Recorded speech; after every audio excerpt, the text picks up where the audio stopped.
Galing ka ba kung yung taong pinili mo, gusto ka rin piliin hanggang dulo? Gusto ka rin makasama hanggang sa tumanda kayong dalawa? If yes ang sagot mo, para sa itong video na ginawa ko ngayon. Dahil dito kapatid, pag-uusapan natin kung ano yung mga pwede mong gawin para maisip niya na manatili sa relasyon niyo.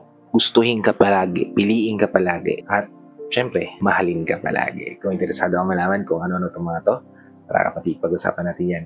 Keep on watching.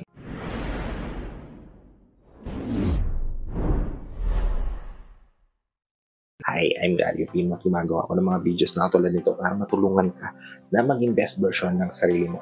Para may bigay mo rin yung best self mo, syempre, sa taong mahal mo. Kaya kung bago ka pa lang dito sa channel ko, please consider liking this video.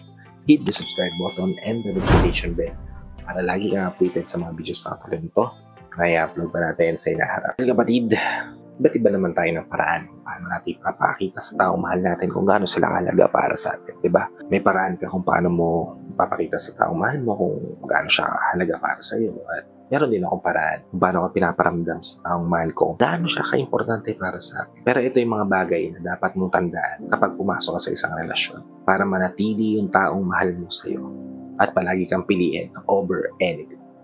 Una kapatid, napaka-importante ng respect. Actually, minsan napapaisip na ako kung mas importante ba talaga yung respect over love. Well, kapag sinukat mo talaga kung ano yung mas importante rin talaga yung respeto kaysa sa love. Kasi yung love, emotional yan. Pero yung respeto, yun yung kaya natin baguhin, kaya natin change, di ba? Kasi yung respeto is a choice, di ba? Kasi no matter how much we love our partner, kung walang respeto, masisira yung pagsasama. Kaya naman napaka-importante na palagi nating ikakalma yung sarili natin. Magsalita tayo ng mas mahinahon, mas tunog mabait, di ba? Avoid natin na ikukumpara natin yung mga nagagawa natin sa taong mahal natin para sa nagagawa niya sa'yo, di ba?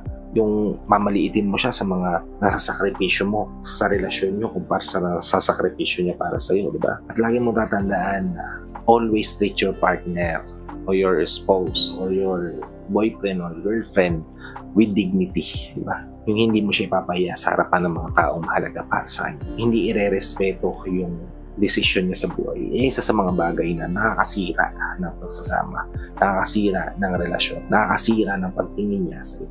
Kaya kung gusto mo magstay ang taong yan sa'yo, respeto mo siya, katulad ng pagrespeto niya sa'yo.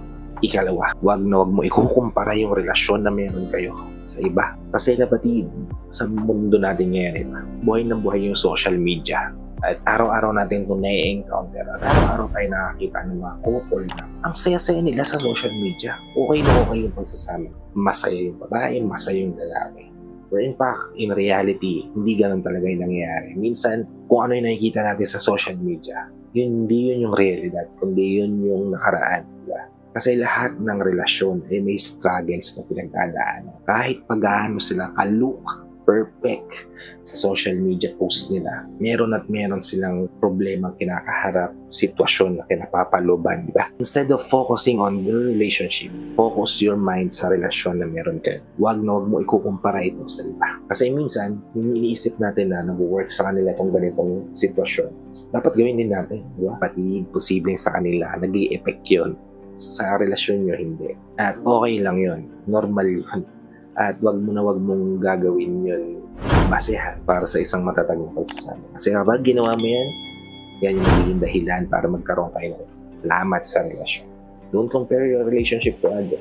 Focus to your relationship at garantisadong mas magiging maayos at matatag ang inyong relasyon. Ikatlo, humingi ka ng tawad kapag ka nagkamali ka. Kahit gaano pa yung kahirap. Isa sa pinakamahirap natin ginagawa ay yung pagsusorry, paghingi ng tawad sa taong mahal natin kahit pa tayo rin yung nagkamali, di ba? Tayo rin ay may sala, tayo rin ay may kasalanan sa nangyari, di ba? So sa sitwasyon na kayo pinalooban yung dalawa. Minsan kapatid, yung paghingi ng tawad kahit pa hindi natin feel like saying that, isa sa mga bagay na nagpapatibay ng pagsasama. Kasi ego destroy relationship. Hindi lang marriages, hindi lang boyfriend-girlfriend, kundi yung pundasyon ng relasyon na binuo yung dalawa. Pero kapatid, yung humility towards each other keeps the relationship tight and strong. Yung pagsasabi lang kasi kapatid, sincere na I'm sorry can fix the relationship more than you even realize it. Kaya, apologize sa relasyon even you feel that it is hard. Okay? Kaapat, lagi mong tatandaan na importante yung physical affection. Physical affection, kapatid, ito yung mga example nun, yung hugs, kisses, di ba? Akala natin, kapag everyday nating nararamdaman to, di na natin nahanap-hanapin yan kapag nawala. Yung holding hands, yung mga ganyan, di ba? Kapag everyday natin ginagawa, pakiramdam natin kapag hindi na ginawa sa atin ng mahal natin, hindi natin mamimiss. Kasi everyday naman na ginagawa. Or in fact, kapag 1 or 2 days yan nang hindi nagawa sa'yo ng mahal mo, tataka ka na, mag-ahanap ka na, di ba? Kaya kahit pagano katagal na yung pagsasama nyo, lagi nyong i-reignite yung relasyon yung dalawa sa pamamagitan ng mga simpleng bagay katulad nito. Ay, back hug, di ba? Holding hands, di ba? Kasi yung physical touch, kapatid, reminds our spouse, our partner, or our wives or husband na mahal natin sila at dinedesire natin sila. Kaya napaka-importante ito sa pagsasama. Okay? At ang ikalima, yung partner mo ay hindi mo boss. Ang relasyon, kapatid, partnership yan. Kaya nga, partner, hindi ba? Hindi naman boss, di ba? Hindi dapat kinokontrol ng isa yung isa. Hindi dapat nagbibigay ng much effort, mas sakripisyo yung isa kaysa sa isa. Huwag mo rin iisipin na parang bata yung partner mo na lagi mong papaalalahanan, lagi mo i-correct, di ba? At huwag ka rin mag-i-expect na itatrato ka nila na parang magulang nila na susundin din o boss nila na susundin din.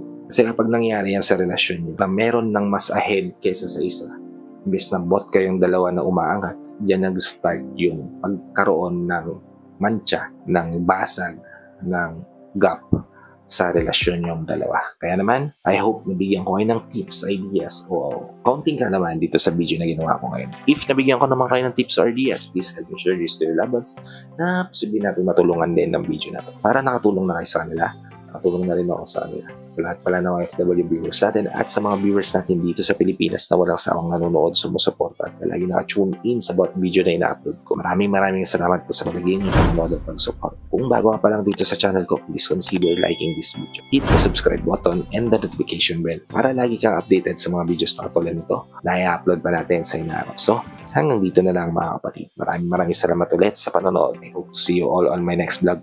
Ingat ka dyan palagi, kapatid. May God bless you and always protect you. Peace. Whenever your heart is broken, don't